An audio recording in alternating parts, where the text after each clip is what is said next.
Do you want to improve your English vocabulary? Let's dive into the fascinating world of phrasal verbs. These little units of language are an essential part of daily conversation, yet they often puzzle English learners. They can transform a simple verb into something entirely new. One such verb we encounter frequently is take. It's amazing how adding a preposition or two can turn take into a myriad of different meanings. Today you'll learn how to use common take phrasal verbs in daily conversation.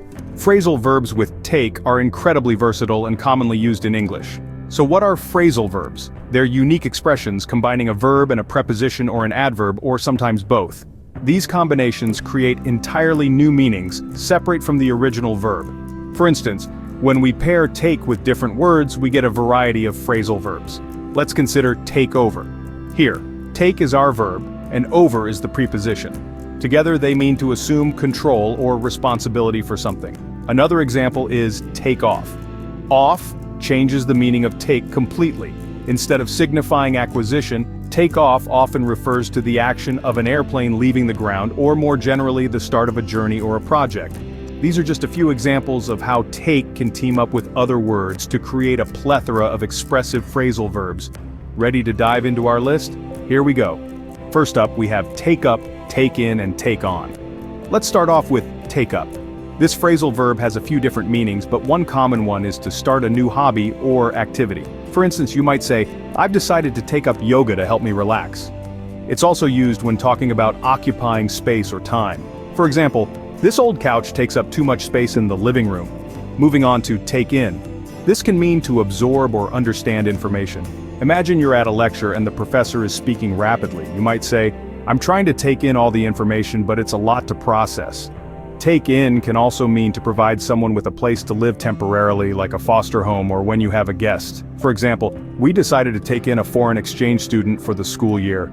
Lastly, we have take on. This phrasal verb means to accept a task or responsibility. At work, you might hear, I'll take on the Johnson account, I have some ideas on how to boost their sales.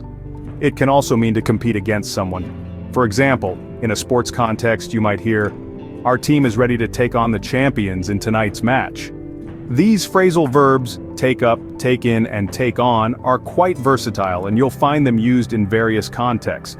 Remember, take up can mean to start a new hobby or to occupy space or time. Take in can mean to absorb information or to provide a temporary home, and take on can mean to accept a task or to compete against someone. So let's put it all together. You could say, I've decided to take up knitting to pass the time, but I'm finding it hard to take in all the instructions. Maybe I bit off more than I can chew and took on too much at once. Have you heard or used any of these before? Moving on, let's look at take off, take over, and take out. First up, we have take off. This is a versatile phrasal verb that can be used in several contexts. In the literal sense, it describes the action of an airplane leaving the ground and starting its flight. For example, the plane is scheduled to take off at 9 in the morning. Alternatively, it can also refer to the act of removing something, as in, she took off her coat as she entered the room. Next, let's talk about take over. This phrasal verb is used to describe the action of assuming control or responsibility of something. In the world of business, it often refers to one company acquiring another. For instance, the tech giant decided to take over the smaller startup. But it can also be used in more casual contexts, like when someone takes over the driving during a long road trip. I'm tired, can you take over the driving for a while? Finally, we have take out. This phrasal verb has a few different meanings as well. It can refer to the act of removing something from a particular place. For example, don't forget to take out the trash. It's also commonly used to describe the action of buying food or drink from a restaurant to consume it elsewhere, as in, I'm not in the mood for cooking tonight, let's take out some pizza. These are just a few examples of how these phrasal verbs are used, but there are many more contexts in which they can be applied. It's important to remember that the meaning of a phrasal verb can change dramatically depending on the context, so don't be afraid to ask for clarification if you're unsure about how to use one. And there you have it. Take off, take over, and take out. Remember, these phrasal verbs are more than just words. They're tools that can help you express yourself more accurately and naturally. So don't shy away from using them in your daily conversations. After all, remember, practice makes perfect. Last but not least, we have take back, take down, take for, and take two. Let's unpack these one by one. First up, take back. This phrasal verb has a few different meanings. It could mean to return something like, I need to take back this shirt to the store because it doesn't fit. Or it can mean to retract a statement, as in, I take back what I said about your cooking, it's actually delicious. Next is, take down. This one is pretty straightforward. It means to remove something from a higher position. You might hear it used like this, can you take down the curtains for cleaning? It can also mean to defeat or humiliate someone in a competitive situation. For instance, the underdog team took down the reigning champions in a surprising upset. Moving on to take 4. This one is a bit more abstract. It means to perceive or understand something or someone in a particular way. For example, I took her silence for agreement. This suggests that the speaker interpreted the other person's silence as a sign that they agreed. Finally, we have take 2. This phrasal verb means to develop a liking or habit for something. You might say, I've taken to waking up early in the morning.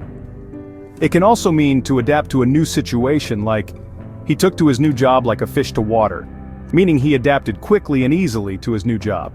Remember, phrasal verbs can have different meanings depending on the context, so it's always a good idea to think about how they're being used in a sentence. Great work! You've learned 10 new phrasal verbs today. Now that we've covered all 10 take phrasal verbs, it's time for a quick recap.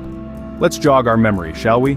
We started with take up, which means to start a new hobby or activity, like, I've decided to take up yoga to improve my flexibility.